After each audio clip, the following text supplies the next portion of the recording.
कभी सोचा आपकी सैलरी 10,000 हो या 50,000, पर महीने के आखिर में आते आते हम सभी के अकाउंट्स लगभग बराबर खाली हो जाते हैं। पर ऐसा क्यों? बात सिंपल है, अगर आपको करोड़ों रुपए कमाने तो सब कुछ भूलकर पहले 10 लाख पर फोकस कीजिए। आज की इस वीडियो में मैं आपको बताऊंगा क्यों 10 लाख की नेटवर्थ होने से आपको 1 करोड़ कमाना बहुत आसान हो जाता। लोग कहते तो हैं मेरे पास 10 लाख बैंक अकाउंट में है, पर अगर आपके ऊपर 12 लाख का कर्जा है ना, तो यार आपकी नेटवर्थ 10 लाख नहीं -2 लाख है। एक सिंपल सा फॉर्मूला नेटवर्थ कैलकुलेट करने का, एसेट्स माइनस लायबिलिटी। एसेट्स मतलब ऐसी चीजें जो आपको पैसा कमा के दे, जैसे बैंक बैलेंस जिस पे इंटरेस्ट मिल रहा है, इन्वेस्टमेंट जिस पे रिटर्न मिल रहा है, गोल्ड प्रॉपर्टी जिनकी वैल्यूज बढ़ रही है। भाई लायबिलिटी मतलब ऐसी चीजें जो आपका पैसा खींच रही है, जैसे लोन्स जिस पे इंटरेस्ट देना पड़ रहा है, क्रेडिट कार्ड के ड्यूज जिन पे पेनाल्टी लग रही है, EMI जिन पे इंटरेस्ट पे करना पड़ रहा है। अब दोस्तों इमेजिन कीजिए 2 बंदे हैं जो सेम टाइम के लिए अपना पैसा इन्वेस्ट करते हैं।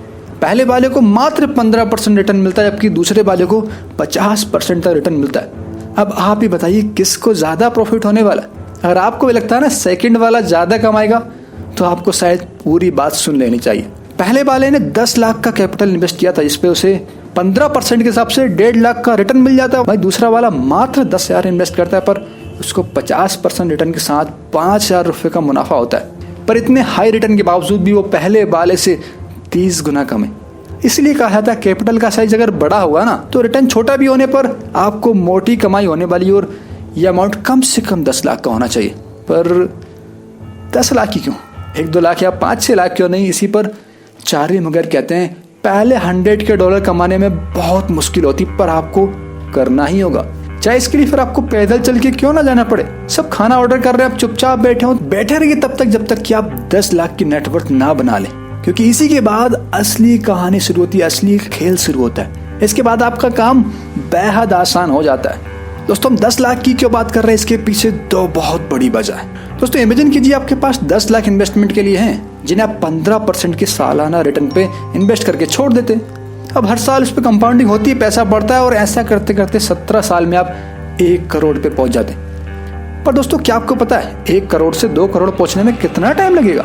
अंदाजा लगाइए, मात्र 5 साल। और क्या आप कमेंट में बता सकते हैं 2 से 3 करोड़ तक पहुंचने में कितना टाइम लगेगा?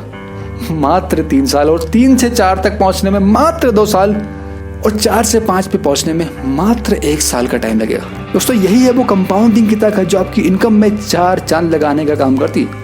अब इसकी दूसरी वजह की 10 लाख जैसा अमाउंट क्यों लिया, इसके पीछे एक बहुत सोची समझी साइकोलॉजी है। इमेजिन कीजिए इन्वेस्टमेंट करने को आपके पास 10,000 है और मेरे पास 10 लाख का अमाउंट है। किसको ज्यादा रिस्क लेने की चुल होगी? मतलब कि ठीक है यार मैं रिस्क लेता हूँ, मुझे बहुत ज्यादा मुनाफा होगा।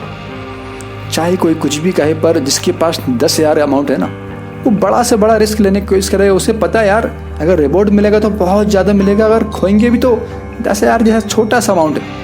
पर 10 लाख वाले बंदे को बहुत टेंशन होगी अंदर से, यार खो गए तो 10 लाख चले जाएंगे, मेरी सालों की मेहनत चली जाएगी।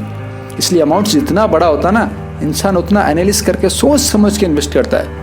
इसलिए 10 लाख जैसा बड़ा अमाउंट होना बहुत ही जरूरी है। दोस्तों अब अगर आपके पास 10 लाख का अमाउंट है तो कांग्रेचुलेशन टू यू, आप स्टार्ट कर सकते हो, ग्रोथ को 4 चांद लगा सकते हैं। पर अगर नहीं है तो आप वो एडवाइस फॉलो कर सकते हैं जो best seller book richest man in the Babylon में दी गई है, जो कहती है the part of all you earn was mind to keep and what you save must earn. बात सिंपल, जितना भी आप पैसा कमाते हैं पूरा का पूरा संभाल के रखने के लिए होता है, और जो संभाला पैसा उसे काम पे लगाना होता है। और ऐसा ही कुछ रॉबर्ट कियोसाकी कहते हैं, वो कहते हैं मेरी इनकम चाहे कितनी कम या ज्यादा क्यों ना हो, हर बार सबसे पहले खुद को उसका 10% पे कर देता हूँ। मैं सिर्फ रखता नहीं हूँ, उसे काम पे लगाता हूँ, पैसा का पौधा उगाता हूँ, और जब उस पैसे के पौधे से कुछ इंटरेस्ट ब्याज के रूप में फल आते हैं ना, मैं उसे चटकार नहीं जाता हूँ, मैं उसको फिर से कहीं उगा देता हूँ ताकि एक नया पौधा लग जाए। और इस तरह मैं कुछ ही सालों में कई सारे पौधे लगा लेता हूँ। फिर जब इनकी संख्या बहुत सारी हो जाती तो मैं सबसे थोड़ा थोड़ा पैसा निकाल के अपनी शौक पूरे कर लेता हूँ। और तभी तो कहते हैं पूरी ताकत लगा दो इस रेट रेस से बाहर निकलने के लिए, क्योंकि इसके बाद आपकी रफ्तार में 4 चांद लग जाते हैं। और इसमें सबसे बड़ा योगदान आपके पहले 10 लाख की नेटवर्थ का होता है। दोस्तों अभी कमेंट में लिख के बताइए आपकी नेटवर्थ कितनी है और आपकी उम्र कितनी है, क्योंकि कई रिसर्च में ये बात सामने आई कि आपकी उम्र के हिसाब से आपके लिए सूटेबल नेटवर्थ क्या है। जैसे कि अगर आपकी उम्र 25 से 30 साल है तो आपकी नेटवर्थ 3 से 5 लाख के आसपास होनी चाहिए। 31 से 35 साल के हैं तो कम से कम 10-15 लाख होनी चाहिए, और अगर 35 साल से ऊपर के हैं तो कम से कम 20-30 लाख की नेटवर्थ होनी चाहिए। और अगर आपकी एज 50+ है तो फिर तो कम से कम आपकी नेटवर्थ 1 करोड़ से ऊपर होनी चाहिए।